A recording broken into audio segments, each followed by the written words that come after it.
All right. Hello, everybody who is in the process of joining the session for the day today. We are going to give everyone a couple of minutes to get settled. And while we do that, in typical standard fashion, we are going to handle a couple of housekeeping items. First off, for the discussion today, we definitely are going to encourage questions, feedback, opinions, anything that's on your mind.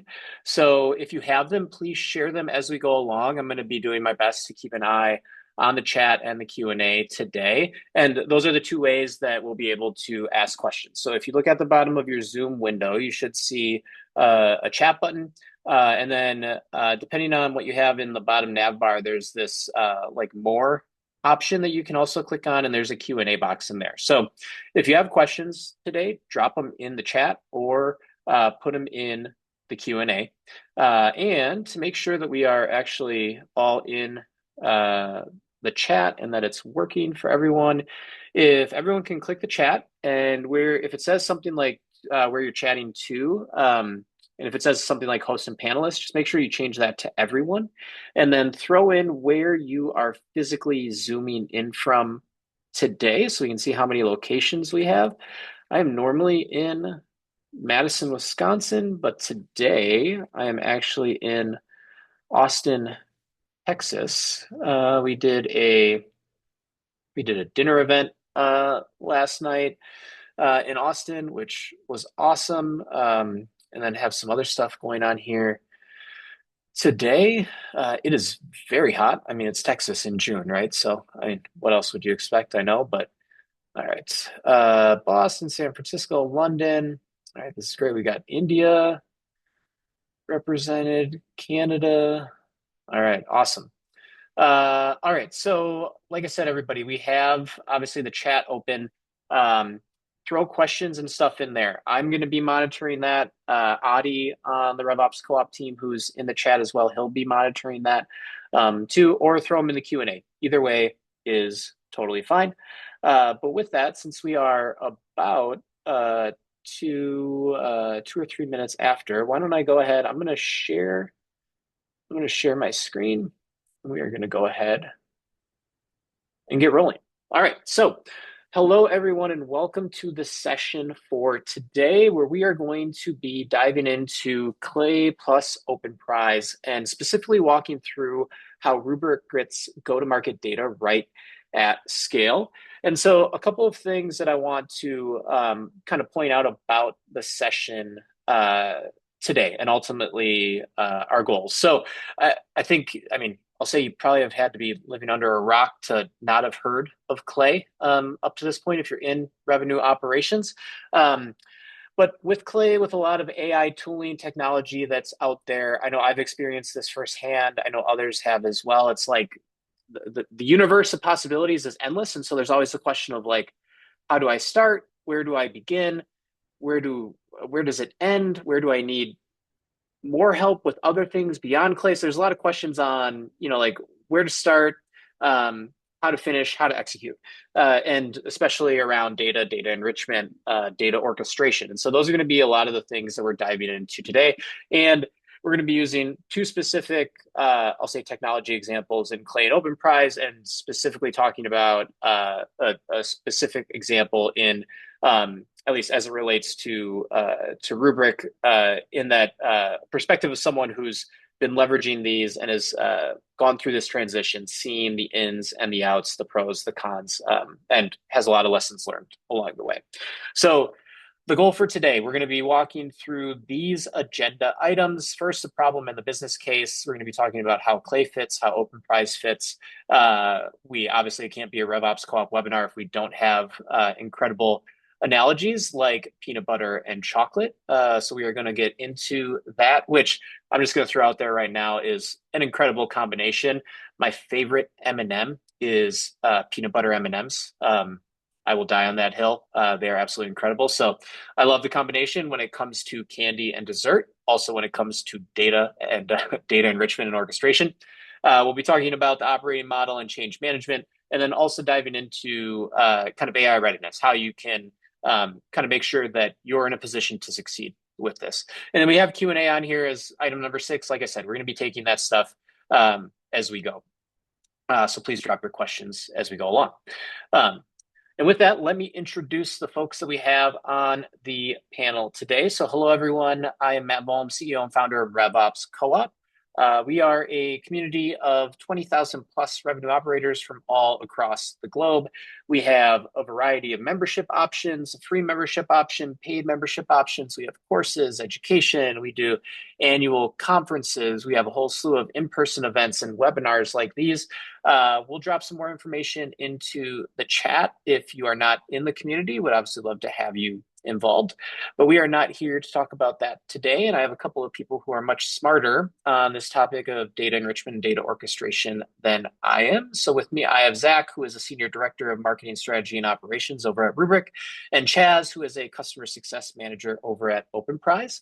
And with that, actually, Zach, I'll turn it over to you first. Why don't you tell us just a little bit about yourself, your background, your journey, add anything to that personal and professional introduction, including obviously what your favorite flavor of M&M is. I got to know now.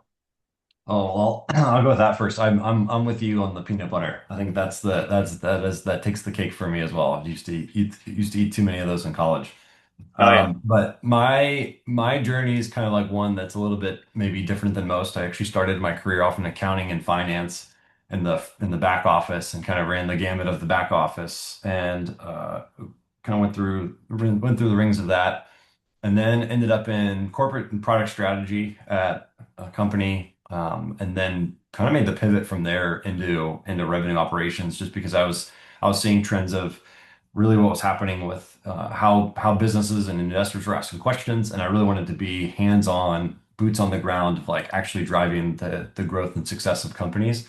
And so with that for the last you know, I don't really know how many years it's been doing that now, but the last two have been at Rubrik and have really at this company, just to give context for folks that don't know Rubrik's in the business of keeping businesses in business and has been doing it for over 12 years now, and really started in the disaster recovery space and has pivoted at every point to kind of keep up with what trends have emerged. So from cyber resilience and now into like the world of AI and agentic cyber resilience to just make sure companies are insulated.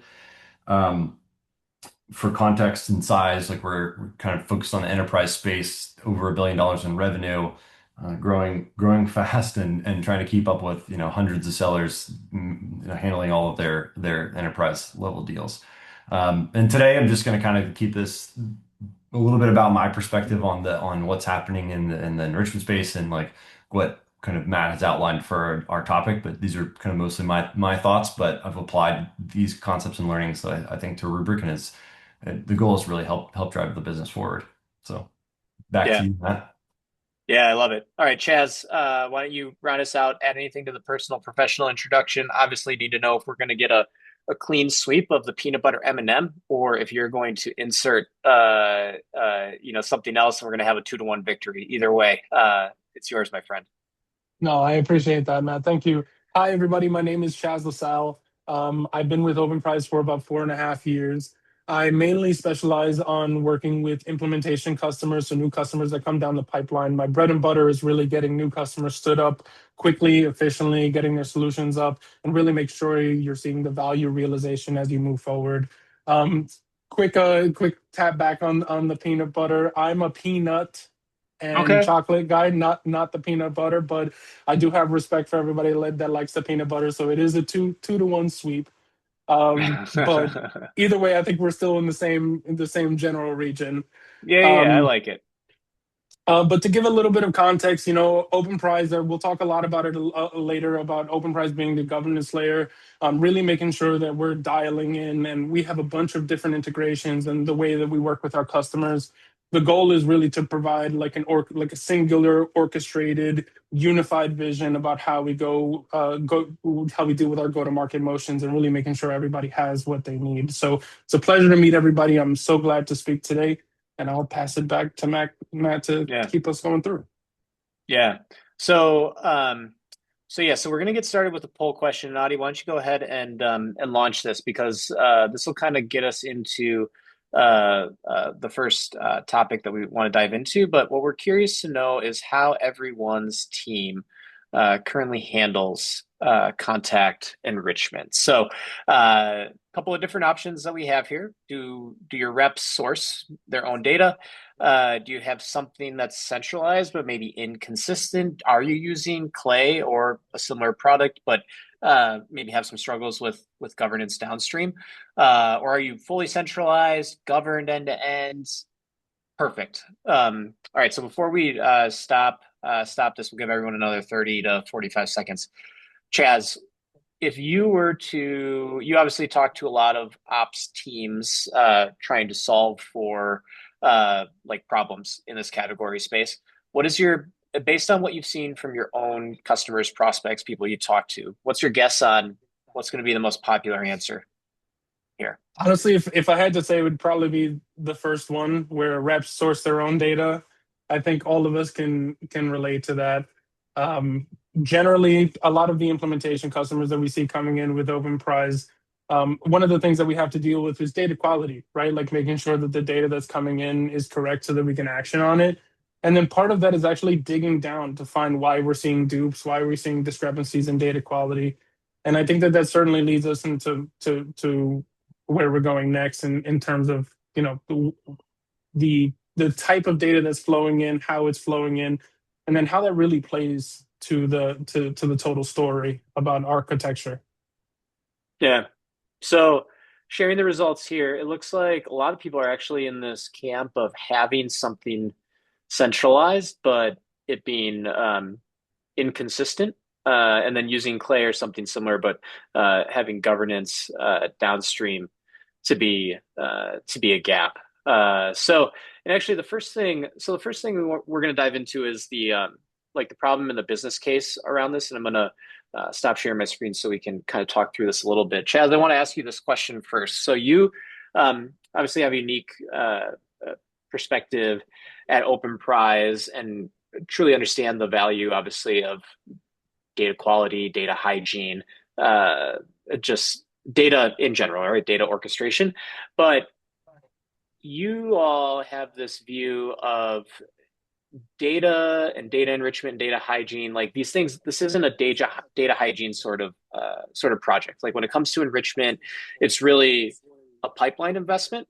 So tell us more on your thinking there and why we should be framing things that way as it relates to enrichment.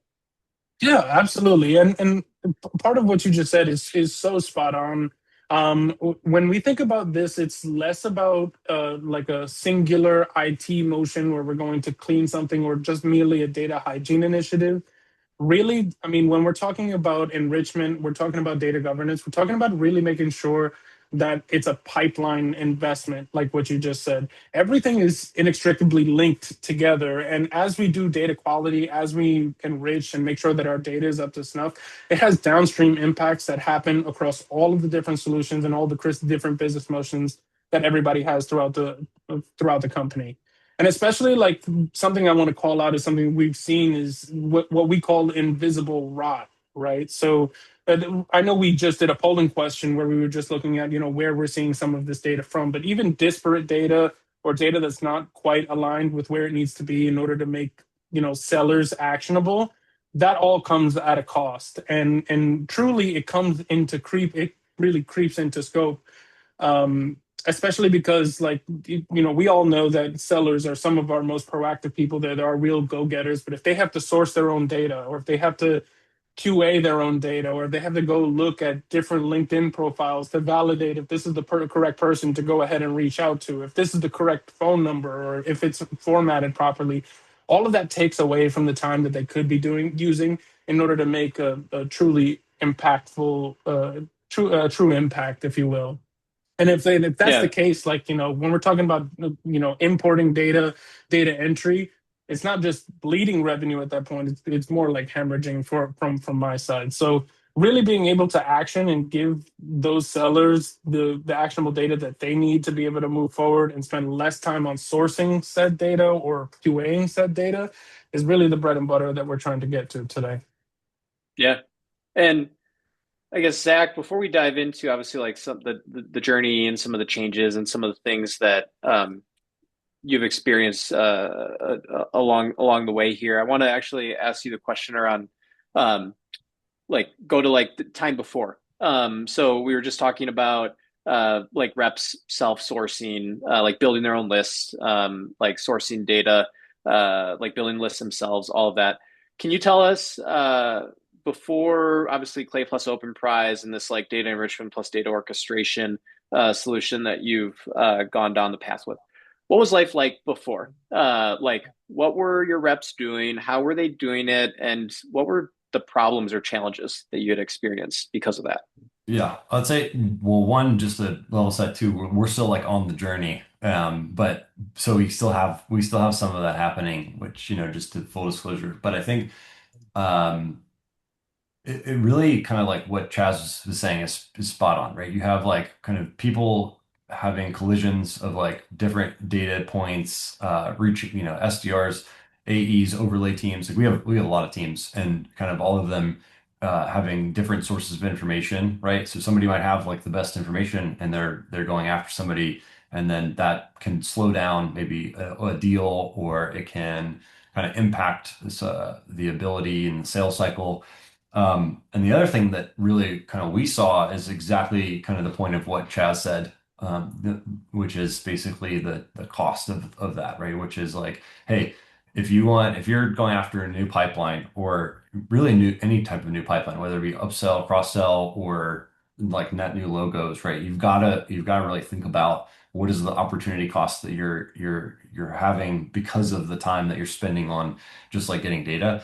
The only thing that I would add to Chaz's point is like a macro perspective, which is also, you add up that across hundreds of sellers, you got to have a lot more sellers and you got to spend a lot more money to basically get to the revenue. And so I think, I know we're going to talk about AI later, but if you think about like true scalability and kind of like what I'm thinking about right now is kind of this journey that everybody's going on, everybody's at a different maturation state with like, where they're at with this, just enrichment, data quality, and then all the way over to like agentic selling.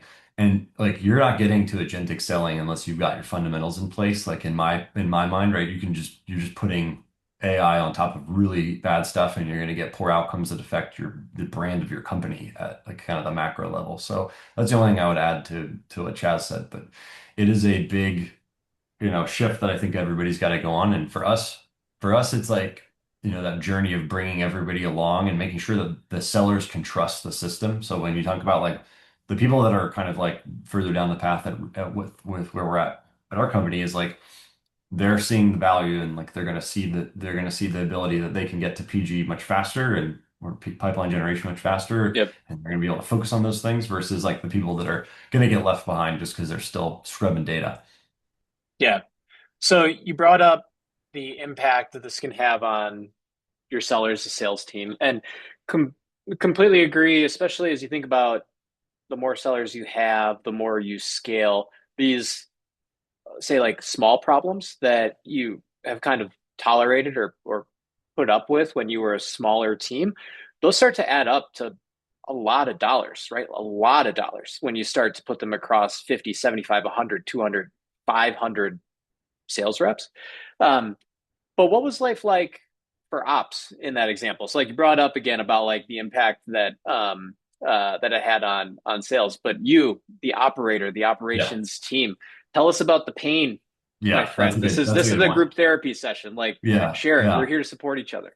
I mean, it's like it's madness, right? It's like firefighting galore, right? You're just trying to keep up with like, I don't know who said the dupes, but you're just in reactionary mode all the time, and you can't keep up. And like, I know most people probably on the call that are running ops teams, like you don't get a lot of headcount to do this stuff, right? So you're in total reactive mode trying to defend the fort basically, and that was like where we were at. So we had to make a really big shift, Matt, in like how we thought on our team, from a perspective of like, hey, how do we go from firefighting to carpentry, and really think about like how do we start building the foundation layers so that we're not reacting to everything, which is a really big mindset shift that I think when I talk to other ops people, it's like it's all over the place, right? Everybody is, or I would say, I don't know, 80% of the people I talk to are in the reactive, Yeah. like just firefight, let's just try to get through the day kind of thing. So that like mindset shift requires, great you getting out there as a leader, right? If you're a leader, or even if you're just an individual contributor, like pushing people and kind of painting a vision and a story of like what you're doing. And so I think that's a really important point because it is otherwise you're just in that reactionary mode and you're gonna stay there. You're gonna stay stuck. Yeah.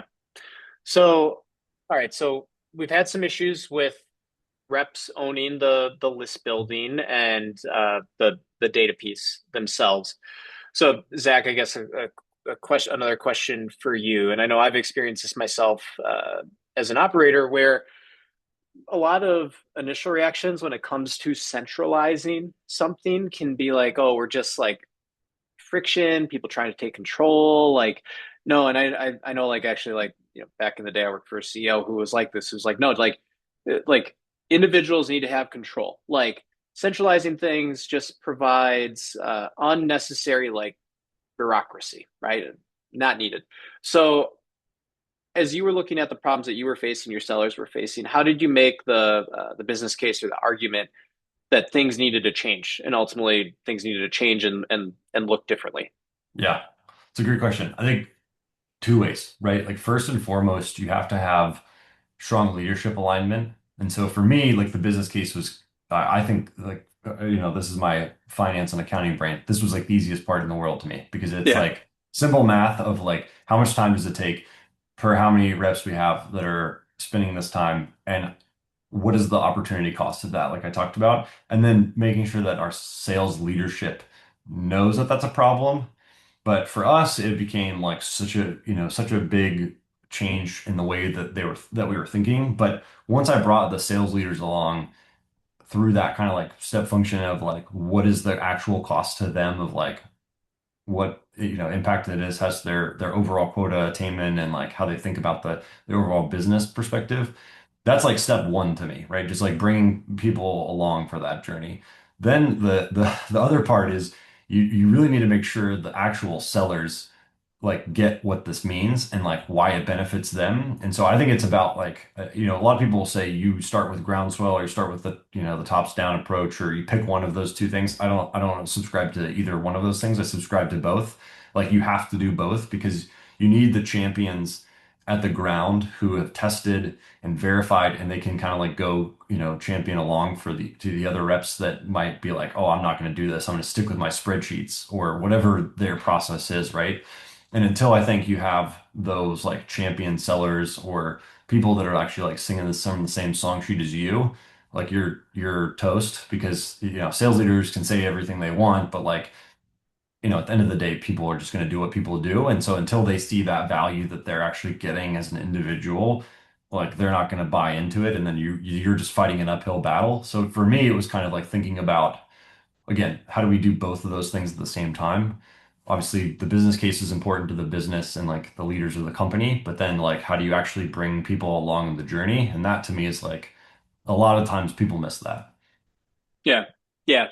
Um, I want to just I want to double click on one thing that you said. So I forgot to mention this when you did your introduction, but you and me cut from the same cloth. I was also finance and accounting after undergrad. I now say I'm a recovering accountant. Yeah. Um, Yeah. and so but I love being an operator, right? Like I love doing the things to produce the financial outcomes. I understand though a lot of folks in RevOps may not have the background, the degrees in that. But you don't need to be you don't I'll say you don't need them to be able to do what you just said, which is like we have a Yeah. tendency to get like overcomplicated when it comes to things like this, putting business cases together and ROI. But it can be exactly what you laid out, which is try to understand how much time per person could be saved for this, attach a dollar amount to that unit of time. And I mean, honestly, like start there, right? And like that Yeah. then allows you to have a conversation with leadership about, hey, look at like my reps are spending X amount of time per day. That adds up to this much time per week. Like, let's think about the other things they could be doing instead of list building that could be, like you said, PG, pipeline generation opportunities, closing new business, whatever it is. So like start there in like the most uncomplicated way, even though it may seem like you should start with something a lot fancier than No, that. I would double down on that point, which is I think actually if you don't start simple, actually the simple thing should be carried all the way through because if it you can explain it in like 5 minutes and your Yeah. business case, like probably why I was a bad accountant, and why I'm in operations now, but like I don't like the complexity. I always joke with my team, it's like doggy, piggy, bunny. Like if you can't explain it to me like, I'm a child, then Yeah. then it won't connect to like the masses, right? And so for me, it's literally about what you just said, Matt, is spot on. It's like how do you take really simple principles and apply them at scale and then kind of paint that vision for people and that will carry the torch. So Yeah. spot on. And so I guess let's talk about shift to Clay as one of the providers that you use. So first, and I guess we didn't ask this question, but I'm sure there's people in the audience that are a mix of those who are already leveraging Clay or a product like Clay, and those that maybe have not. So how did you land on Clay? How did you kind of get over the hump with them, convince your company organization, right, to that they're the solution to use on the enrichment side, and then where did you ultimately get started with Clay as Yeah. well? So for us, or for me, the way I think is that I don't really care, and close your ears, Openprise, but I don't really care about the solution, brand and like the marketing out there. Like I want to know like what is the actual business outcome that I'm going to get from one of these solutions, right? So if I stamp my name on this and I carry it all the way up to the, like the ELT team, I better be able to defend why. And so for us, like when we started kind of doing this research around like what data providers should we use and how should we think about multi-vendor enrichment, our legacy process was really just Zoom info and sales nav. Like that was it, right? Every rep across the, kind of the first polling question that you issued, we were kind of squarely in the first camp trying to, joke that we were in the second camp. But really for us, it was like, hey, what kind of business outcomes can we see if we pick one of these vendors? So we picked multiple, there's a lot of people that claim that they do this and they can get it right. But for me, it was just about like setting a simple goal. Like how can we get good mobile coverage and good email coverage on contacts that are coming in inbound? And like what is the outcome of that? So I literally just mapped out a test and had every vendor kind of go through it. I was like, everybody, if you want to like do business with us, you got to get like we're doing a pilot and I want you to prove the data. Like, and if you can't prove the data, you're out of the conversation. Like that was kind of my direct like the way I was talking to each of these vendors. And so for us, it just came down to like what kind of additional coverage points can we get? And we have, we organize into three theaters. We have AMER, ANZ, APJ, and EMEA. And so for me, it was like, how do we make sure that we have good global coverage? And then we actually tested within each of those theaters with our SDR teams to make sure that we are actually like, yeah, sure, data providers can say they get this, but like, is it actually good? And is the perception actually high quality? And so it was like kind of that through point that we had to get to. So that was kind of our journey. And then what I did with that was like, once we had the results of that, we could make a real business decision on the data that we saw and then also articulate that to leadership of like here's what we got and here's what we're going with, here's the cost and here's why we're doing it, right? And so it was like very, I think that framework that I put in at the beginning was like how I thought through the whole process and it made it very easy because at the end it's almost objective, right? It's like this is what we're going with and why. So that Yeah, was that was the way we thought about it. yeah. And you mentioned the different like the different regions teams that you had. What were the main use cases? I think there were three different buckets, right, that you were kind of looking to leverage Clay for. Is that right? Yeah, well, it was just really like for us, it was just about starting with like high quality data and speed to lead. So it was just really about like emails and mobile phones, right? Because Yeah, that was like our priority, right? Because that's what we see, from our data internally and what we've kind of, and what I've seen in the market too, candidly, like those two things get you, get you a good way there. And then from there, we could like pick, what else we want to enrich. We can pick whatever, you can choose whatever you want. You want LinkedIn profiles, you want whatever. So it was kind of like setting the, it sounds simple and maybe other people Yeah. have a different perspective, but like it was just setting a small goal to start. And then like, because I think all this is getting commoditized. Like this is my 2 cents on this, right? It's like everybody's going to pick, oh, I have all these vendors. I hear new companies every day that are doing enrichment. And so for me, it's just like, how do you, think about a process and a framework that allows you to pick different solutions depending upon what's good, but having that small set of criteria of like what's going to drive to an outcome, right? If you get somebody on a phone and you get an email result, uh, probably going to get, you're probably going to get to the next step. You're probably going to get to the meeting and get, through the next set in the funnel. So again, just keeping it simple. I know everybody Yep. says these enrichment vendors do like 55 things and like you need all these things, but to me it was just like I was a little bit myopic with it, but it's like let's just get these two things right, and then we'll figure out what else we need to do from there. So Yeah. Yeah.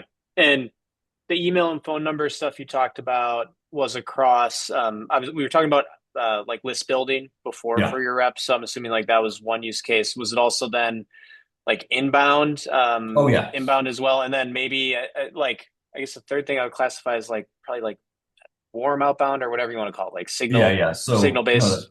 that's a good question. So the way actually we've designed this, or the way I've kind of thought about it, and we're running with this, is like really three different kind of enrichment waterfalls. So we have inbound, which that's the bread and butter of marketing ops for the most part. But we also wanted to expand that to like just really overall database health and hygiene. And so we kind of came up with, okay, we have our inbound waterfall. Let's test that first. So that was like our entry point. Then it was outbound waterfall. And that's like you call it warm outbound. I didn't even brand it that well. I was just like, hey, we're going to help you with outbound, right? To make Yeah. sure that you have high fidelity, the best we can get out there. We're going to get you the best information we can into the system so that you're starting from that clean slate. And the third piece that we're in the process of building, and I think at a bunch of conferences, people always talk about like the cost of re-enrichment. But for me, it was like, how do you build a feedback loop into the enrichment process? Because a lot of people just enrich and then they're and like from an ops team, and then they're like, we're done. And I was like, I don't subscribe to that because if you don't continue to like put your name on that and then say like, hey, you have bad data, let me go try again, right? And you don't want to do that you don't want to do that 100 times. Obviously, the math won't work and you'll just be, firing credits away. But I think you do need a way to start to think about like how does a seller or an SDR or somebody give you feedback so that you're saying, hey, we tried again. We're only going to try X number of times, whatever that is for your company and however much money, you want to spend on that. But for us, it was really about like how do we think about that feedback loop so that we're not just like throwing it over the fence and then we're done. So, Yeah. so Yeah. those are the three kind Yeah. of pillars that I thought through when we were designing like the enrichment waterfall. Yeah.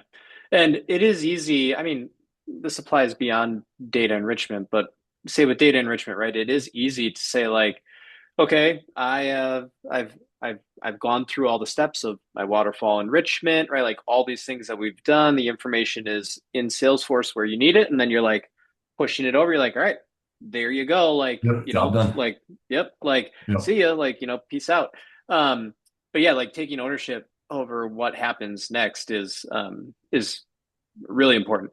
And so Zach, before I come back to you, Chaz, I want to ask you about like this next step and like how kind of Openprise and data orchestration like plays in to this whole thing. Because like Zach just said, like he didn't subscribe to this notion of like and it ends with enrichment and the record getting enriched in the CRM. You obviously see this, Chaz, across a whole slew of like customers and other people that you interact with. But yeah, tell us like why is this so important to have obviously like the orchestration piece after the enrichment piece and how Openprise Yeah, fits in.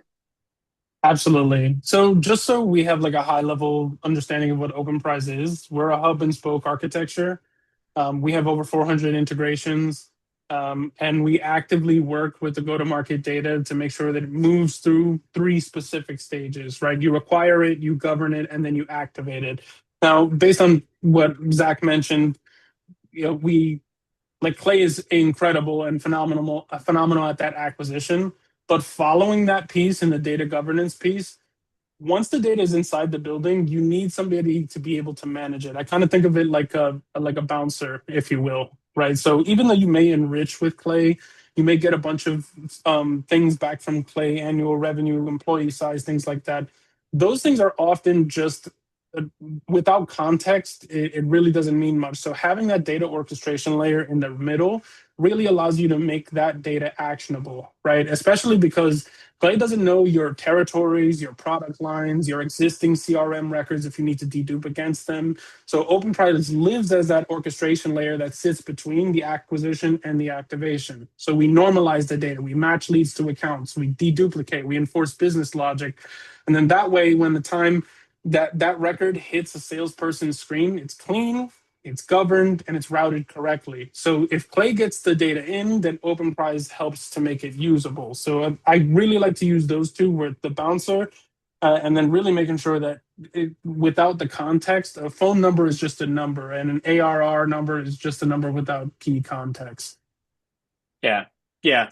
And Zach, I guess question for you, did like with the enrichment plus the orchestration, did Yeah.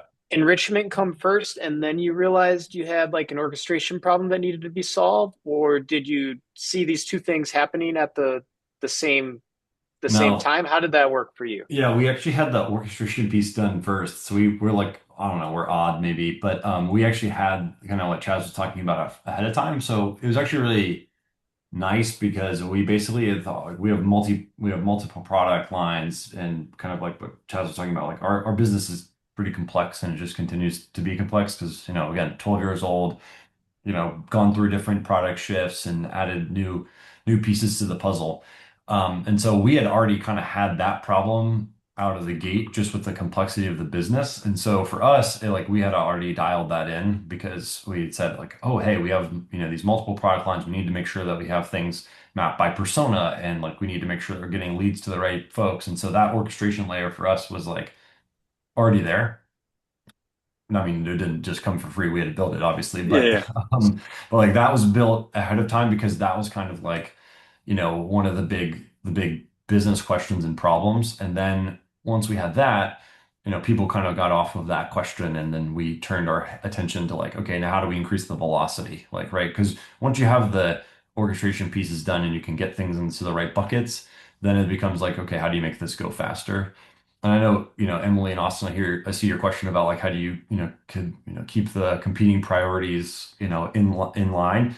I think this actually, what I'm talking about right now connects to this, which is like you have to make sure that this is the right problem to solve at the right time for your business because like the reason that you're facing kind of like pipeline dips and then you got to change your focus point, you have to make sure that that problem that you're solving is the driver tree of the root cause, right? So like maybe enrichment isn't your big problem, right? Maybe the orchestration layer is your big problem and you have like, decent enough coverage with whatever you've got.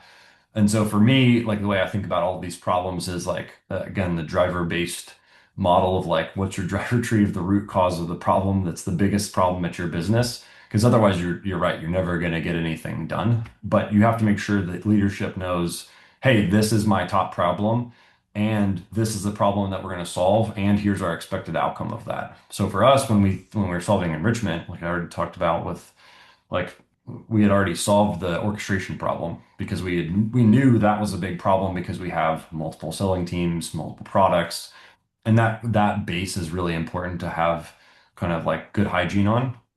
And then it was about, okay, now how do we make this go faster and better and like really pour the gas on it? And so that kind of kept our tie point strong of like, this is the problem we're solving. And quite frankly, I just don't let people, I'm not going to let people we're not going to follow the shiny bouncy ball. Like if this is the problem we've all decided, here's the expected outcome, like we're going to do this, right? And so for me, it was like about making sure that everybody was like, they knew that driver tree. And so whether it be orchestration, enrichment, any problem that you're facing, like you have to make sure there's that clear tie point between business outcome and what you're solving.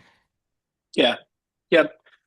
So we talked before about like the before picture, right? Which was individual reps spending their own time to self-source and list build using individual sales nav and Zoom info. licenses, and then operations being reactive to complaints and issues that would come from the sales team as they would pop up. And after I ask you this next question, we'll get to like some of the results and the outcomes that you've seen. But if that was the before, what did things look like after you had enrichment plus orchestration in Yeah. place? So for us, it just became, I mean, it's like just, it sounds kind of tacky, but it's like more positive sentiment, right? Like you have a little bit more trust between teams of like, hey, we can get you the right things. And, again, I don't like, we're not done. We're on a journey here, right? And like everybody should feel that way in operations. Like I don't feel like you're ever done. You Yeah, never it's get never an done. A on you never get an A on the test. Like that's not how ops works, right? If you want that job, go somewhere else. But for me, it's like, not the way I look at it is, hey, do we start seeing like one better, obviously results from the business? Like, do we when we look at the scoreboard, are we getting better, right? That's like one.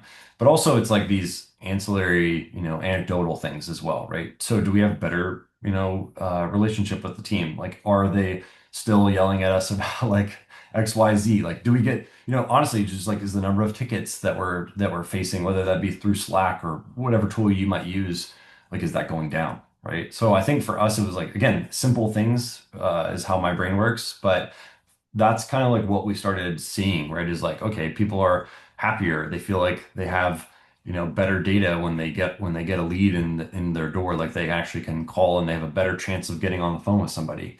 So for us it was like kind of matching the scoreboard with that kind of anecdotal feedback. And then obviously, we're in ops, we got to track everything. So I also wanted to track like, do we see actually better data? And that's something that we're just going to continue to do because that also then allows me to go back to the vendors and be like, hey, you said this, I'm getting this. Or hey, you said this and I'm getting better. Like, how do I get to the next level? And so for me, it was like kind of the intersection of those three things was how I'm measuring success here. Yeah. And in terms of what things look like now, let's actually use we'll use the like the marketing inbound as an example here. So, and again, like you don't need to get into like super specifics on this, but could we use inbound as an example? And like what happens with the process now when you have enrichment plus orchestration? So on the inbound side, right? Like I don't know, someone like a form fill is triggered. Yep. Like what happens next? What does Clay do? What does Yeah. Openprise do? What's the rep experience? What's the ops experience? Tell us more about that. Yeah. So the way that we orchestrated it, I don't know if it's perfect, but it works, is that we kind of like when we get a form fill or any lead comes in the door, it gets like enriched out of the gate. Like that's the first thing that happens. Make sure that we have kind of like we have that multi-vendor waterfall running to make sure that we get the right information right away.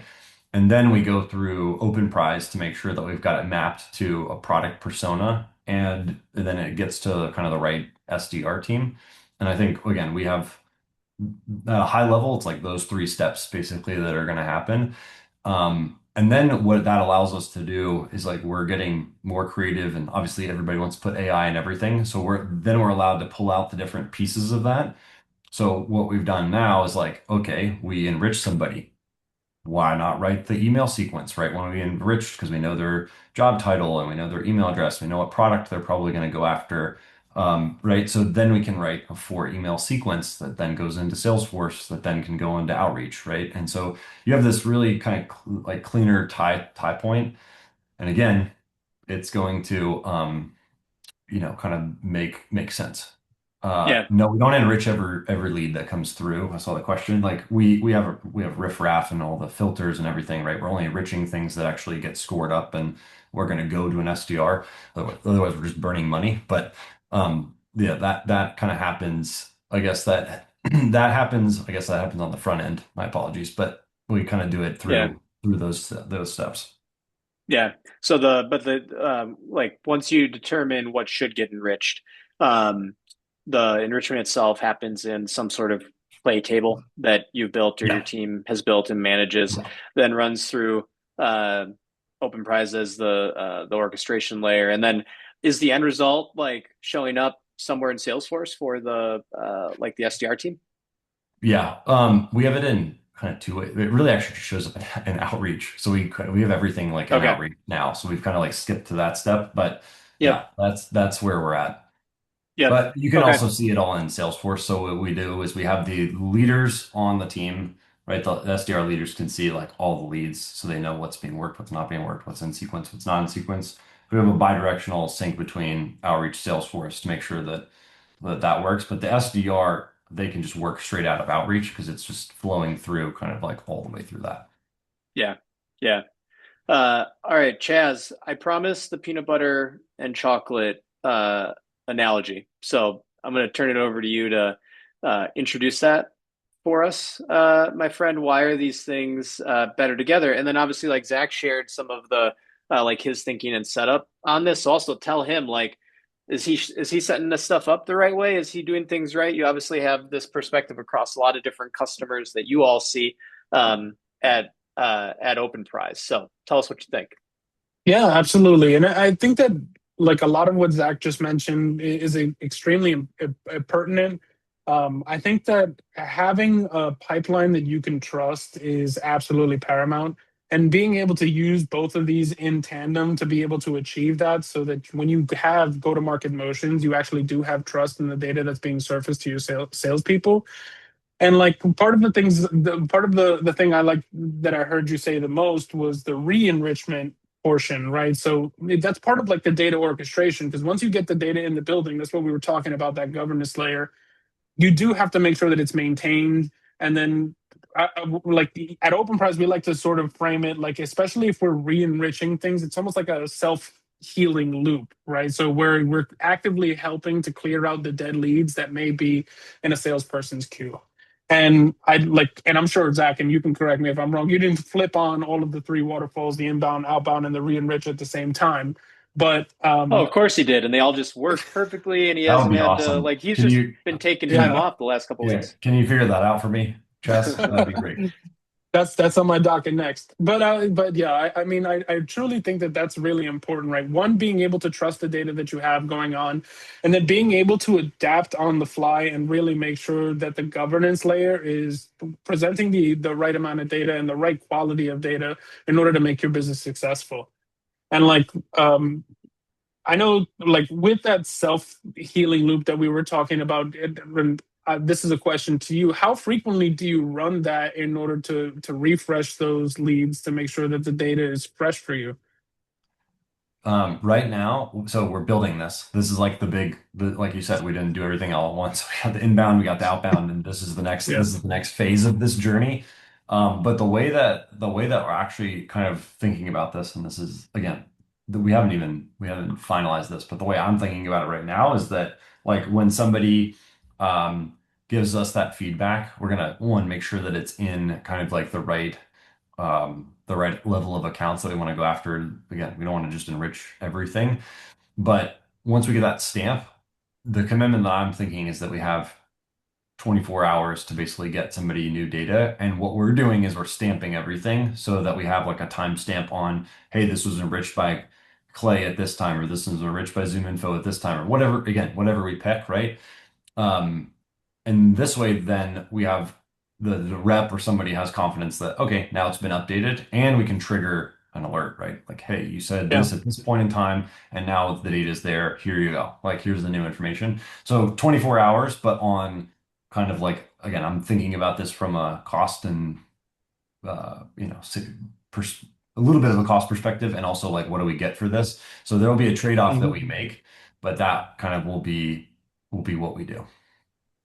And I do really like that balance because, I mean, even just ingesting records into OpenPrize or ingesting records at all through Clay, I don't, it's not enough just by itself. I mean, even if you get a mass dump of data, we like to call it like highly organized chaos, right? I mean, even if you don't have, if you bring in all of those enriched records, everything looks great, but you don't have the context, the detail to really map it out across your business cases, making sure that it aligns with where you need to go, then ultimately it ends up going nowhere, or having a minimal impact. So I appreciate that. Yeah, and I think the other thing that I'll call out, and again, this is kind of just a way to think differently with this, is like say the old way has kind of been like we were talking about before, enrich the record and then like, job's done here. And it's easy to also say, if people start to like complain or talk about like, bad data, right? Records being bad, to just like be like, oh, like shrug your shoulders and be like, well, that's just part of it, right? But my challenge to everyone here is like, like don't accept the way that things always has been, right? And so like Zach gave the great example of like if someone says that like data has been bad, then instead of just shrugging your shoulders, say like, well, is there anything that we can do about it? And if you ask yourself that question with the tools and the technology that's available now, you will land on the answer of like, yeah, there's probably some re-enrichment stuff that can be done. But again, when you balance costs and effectiveness, would make sense to maybe try again, right? You're not going to run it in an unlimited loop, but there's probably some other things that you can do. And it's a great way to demonstrate trust with your team, build trust with your team, and also just like not accept the status quo in terms of like the way that things always have been. So just try to apply that here with data enrichment, try to apply it to a lot of other things that happen within the RevOps world as well. But in the last like 5-10 minutes that we have, I want to ask some questions around AI readiness and then lessons learned. So Zach, um, I guess let me start with you from a practitioner standpoint. Uh, and you mentioned like creating business cases for your ELT and interacting like with the executive teams. I feel like I've heard a lot from people in the RevOps community about like AI initiatives and projects kind of just being like shoved down their throat. Like people have literally told me that like their CEO is just like, you got to use AI for stuff. And it's like, Yep. well, what stuff? And they're like, whatever stuff you want. And then it's like, okay, well, can I fix some of these like data problems that I have before we do the AI stuff? And they're like, no, just Yeah. use AI, right? And so how have you navigated that, telling the story around like, hey, like the kind of the like the uncool, unsexy stuff of like we need to Yeah. fix our data first before we can do cool stuff with AI? Like how have you Yeah. managed that, navigated that? Yeah, it's an awesome question because I mean it happens to everybody out there, and I think it's I always laugh because it's like the CEOs are facing that from their boards, right? It's like everybody's getting it from somebody, so you also have to kind of keep that in perspective. But Yeah. for me, I always subscribe to if you don't have an agenda, somebody's going to set one for you, right? And so the way I've thought about this is in two ways. One is like I kind of very quickly started being and applying this kind of use case driven AI approach out of the gate because I just saying you're going to use AI for the sake of using AI, like what does that even mean to your point, Matt? Like that doesn't mean anything.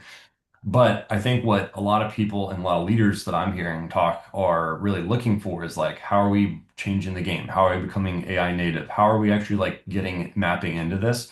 So I think when people are saying just use AI, what they're really saying is like, what the heck are you doing? Right? And so the way I've been thinking about this is designing, and I've just kind of started getting proactive about this, is like designing things that make sense from a data perspective but using AI, right? So like it's not always sexy, but like, hey, you can translate. I mean, I think one of Openprise's customers was like, we can translate job titles using AI. Like, okay, it's not that sexy, but like it gets the job done and you've got something on your roadmap right now that you can do Yeah. in very, very little time, right? So for me, it's like been about one, defining that roadmap, two, building use cases that actually make sense, and three, if somebody comes up with a good idea, I'm like, that's great, but here are the three things we need to do to realize the true value of what you want, right? So we can do that, but here's what the outcome is going to be if you do that right now, right? Like if just slap AI agents in and you don't have the underlying fundamentals, you're going to send bad emails, right? Or you have risk of somebody doing something crazy in your company, or whatever the thing is that you have risk of. So for me, it's just been about like getting ahead of as much as I can, getting ahead of the question by having that roadmap defined and also like kind of showing the gaps. Like so what I've been doing with my leaders is like, hey, you could like let me tell you why you can't do that right this second, and that doesn't always work. Right? I think everybody who knows that like you're gonna Yeah. just get the push, but sometimes you have to march down a path, to like prove out that that doesn't make sense or it doesn't work, and here's the outcome, and do you really want to do this? And so, but I think for me, it's really just been about having a clear direction. What does it map to? Again, mapping it all the way through. What is the business outcome that we're trying to drive? Why does this use case make sense? And I think you get that in front of people, and executives might settle down a little bit. Not all of them will. I can't promise that, but I can tell you that like for me, that's worked well. Yeah. And I like what you said. And for everyone out there, if your executive team hasn't asked you that question yet, they probably will. So, like Zach said, instead of letting them ask you the question and then you needing to respond, tell them before they Yeah. ask the question, right? Like Yeah. put the roadmap together. Like if you know that that's what they're going to care about, like tell them already. Like put the roadmap together, and it doesn't need to be again. Like it goes back to like the ROI business case stuff that we were talking about before. Like it doesn't need you like your first answer doesn't need to be like, hey, look at this like incredibly complicated, huge like AI driven inbound SDR motion that I've built, right? It can literally be, did we use AI to translate Yeah. job titles like to get like seniority or whatever, right? Like there's Yeah. a lot, right? But it allows you, and what it probably does even more importantly is it demonstrates how you're thinking about applying like different solutions to problems that you're facing. And to your point, Zach, that's what like when people ask those questions, like that's what they really really Yep. care about the most. And so, Chaz, I guess for you, obviously, like at Openprise, you all have a whole slew of customers, Vimeo, Palo Alto Networks, Splunk, lots of others, right? You've seen these people face these same problems, have these same sorts of discussions before. What do you typically tell them on like the data side in terms of how and why the data problems are so important to fix first before you can do any of the really cool AI stuff? That's such a great question. And really, I mean, I'll even give a lot of props to my CEO. He has like his LinkedIn articles that he has completely detailing his ideas on AI, and I completely drink the Kool-Aid. Part of the thing that he mentions the most is like bad data in, bad data out. So it's almost like money for regular people. Like whatever the money does to you, it just amplifies the personality you already have. So if you already have bad data, just throwing more AI at it is only going to amplify things and lead you to crash quicker. Part of what we're seeing too is that we have like a general sliding scale about people who have like an affinity for AI or want to completely go away from AI. I think we've all heard the terror stories of an AI agent like updating the entire database and then deleting the entire backup. So it makes it like super hard to really trust these pieces of AI unless there's a person at the helm. And yes, we trust, but we verify. And part of what we think of at Openprise is that yes, while AI is cool, everybody has an AI initiative. It needs to be done right, and especially because AI is getting more expensive, we have to keep our eyes open for hallucinations to make sure that the AI is actually doing what it needs to do. You kind of do need a person in the mix. So oftentimes what we've seen is we have customers who don't want to have AI touch their system at all, and we use AI within Openprise as the orchestration layer just for analysis, so we can help deterministically clean what they have or normalize or confidence score or do those types of things. And then we have people on the complete opposite end of the spectrum who are doing an entire AI go to market ops team or have AI SDRs that they're deploying that they want to sequence in their outreaches. So both of them are extremely important. Both of them need to be handled with kid gloves. And then the whole thing is like, especially with things getting more and more expensive, you're going to want to make sure you do as much as you can deterministically within Openprise with the data that you have before you move to the spot where you're actually using AI to do all of these other cool things. So obviously we think of the 80-20 rule. We try to get the first 80% deterministically, and whatever is left that we can't pick up with our logic, then we pick up with AI, and that really helps us to close the gap towards that 100% whenever we're looking to make an actual impact. Yeah, yeah, 100%. Well, guys, we are basically at the top of the hour. So to Chaz and Zach, I want to thank you very much for dropping the knowledge that you did today. Again, our goal was to cover the enrichment plus orchestration topic today. And I think, hopefully what we were able to demonstrate is that something like Clay is obviously able to get you clean, enriched data, and something like an Openprise can make sure that data works for your business and the things that you want to accomplish, ultimately allowing you to do things like generate more pipeline and hopefully giving operations the control that it needs to keep things running smoothly. So Chaz, Zach, thank you very much for helping us and dropping some knowledge today. To all the attendees out there, thank you for joining as well. When you log off of Zoom today, you will be prompted with a quick 2-question survey, just asking for feedback about the session today. So please fill it out. Let us know what you thought. We read all the feedback that we get. But with that, I will let you all run. Have a great rest of your Thursday, everybody, and we will see you at the next one. Take it easy. Thanks all.